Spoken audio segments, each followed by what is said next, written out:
So right now I've got my injectors unplugged. I've got my spark plugs out. They're chilling, drying. I'm gonna replace the spark plugs, but there was flooding going on in the cylinders. All 4 cylinders had extra fuel in them. I thought it might be a leaky injector, but when I pressure up the fuel pump, it doesn't sound like there's any leaking in the cylinders when I listen. So I'm thinking it's not that. I think maybe the spark plugs are just not strong enough to ignite the fuel. And then me cranking it over like 4 or 5 times ended up flooding the cylinders. I left it overnight open. I'm going to check if there's any gas in it. And if there isn't, then I'm going to swap out my plugs and try and start it up again. That's the only thing I can do. I think the only other issue that could be happening is my battery, because it's not actually charging, it's just chilling there. It could be too weak. I did have the Mercedes boosting my car yesterday, and they still wouldn't start, but I think that was also due to the flooding. So we're going to get this all sorted today. I want to try and actually get this thing started up and fired up. Even if it just runs for a little bit, then I know everything's good. It's going to be hella loud, like I said before, just because of the no exhaust straight off the headers, but we're going to try and figure this out. Jeez, I hit that so many times. I don't know if you guys noticed that, but I've run into this thing in multiple videos, and it's super annoying. Okay, so it's really hard to tell just trying to shine my phone flashlight in the cylinders. It looks like these 3 are dry, but it kind of seems like cylinder 1 still has some fuel in it. I think I'm going to pull the injector out and check the O-rings on that one. And I'm also going to try and figure out how I can feed some paper towel or some cloths down there and try and soak up any fuel so that I don't have to sit here and wait for it to evaporate, because then we're going to be stuck all day. So I'm going to try and get that done, or see if there actually is any fuel. Maybe there's a better way to light it up. I'll check it out, but I'll let you guys know.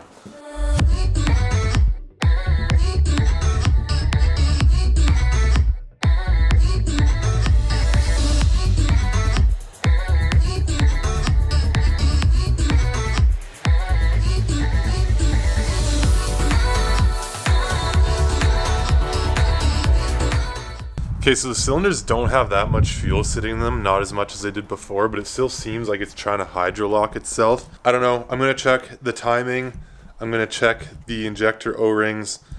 Other than that, I'm not 100% sure what else to do.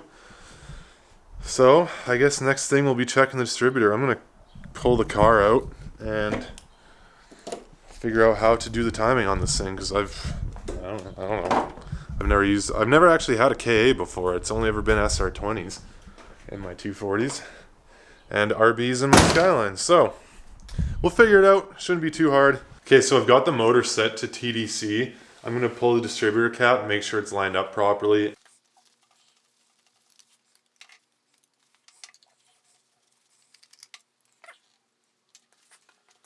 So from what I read online, this guy is actually supposed to be pointing towards cylinder 1, and as you guys can see here, it's chilling like that. Cylinder 1 is here. It's pointing more in between cylinder 4 and cylinder 2. Don't ask me why it's supposed to do that. Like I said, I don't have a lot of experience with KAs, let alone distributors. Most of my vehicles have had cam angle sensors, which are there's a little less parts to them. It's literally just popping it in where it needs to be. Anyway, I might sound like an idiot, but I'm going to pull it out and make sure that it's all lined up properly. I believe there's a dot that you have to get lined up on a mark, and then you slide it in, and then blah, blah, blah. But yeah, I'll put a picture on the screen of where it's supposed to be sitting once I Google it and figure it out, because I'm just kind of step-by-stepping this to figure it out.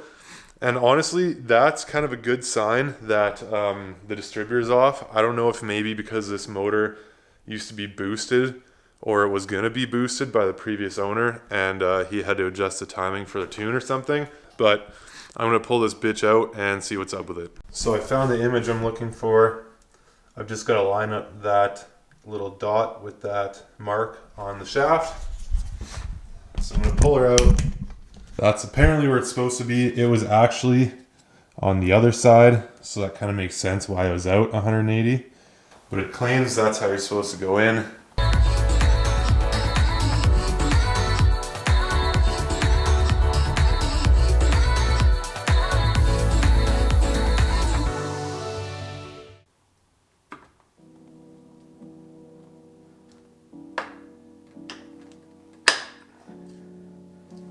But now, everything lines up.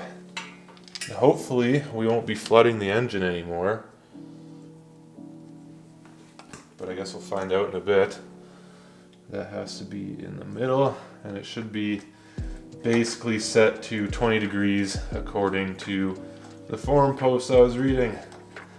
I don't know why I changed the tone of my voice there. I don't know why I do anything. I don't know why I'm in this cold ass garage working on this thing. My heater ran out of fuel like literally 10 minutes ago, and I gotta go grab more diesel before Edmonton decides to shut down, or Canada decides to be put on emergency lockdown to this virus. I'm sure everyone's aware of all the shit that's happening around the world right now. I'm not going to get into it because I honestly hate hearing about it, and literally that's all people talk about. So it's nice to just not talk about it and talk about, I don't know, cool, important things like race cars. Oh, I was right. Your boy was right the first time. Gotta stop second guessing myself. Why is that bent like that? And uno. I'm kind of worried about this one though. It seems to be, oh, there we go. It seems to be sitting further in than the others. Just want to make sure everything's gonna fire off properly. You guys are my only friends, internet. Hence why I'm sitting here chatting. Okay, that's done. Timing should be actually set this time, so that's nice. So I guess the next logical step would probably be throw the spark plugs in. Timing looks like it's good now. I guess it was out by 180 degrees, or it was advanced a bunch. I don't know much about timing. I'm not a timing guy.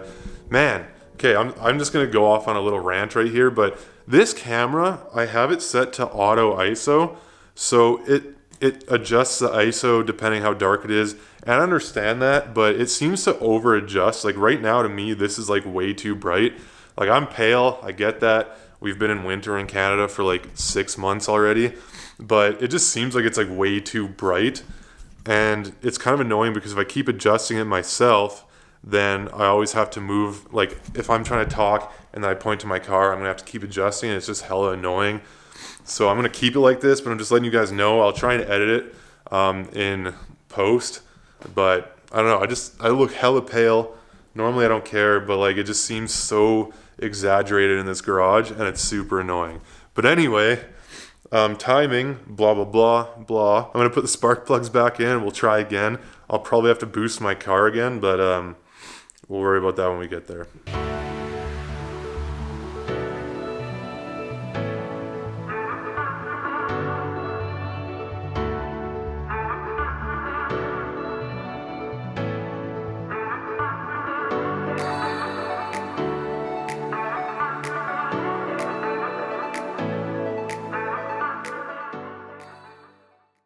All right, so the car's got good compression. It's sitting around 160 to 165 throughout all 4 cylinders. Because of that, I'm gonna throw the spark plugs in and try and start it up. It sounds like the battery's pretty strong, so we should be good there.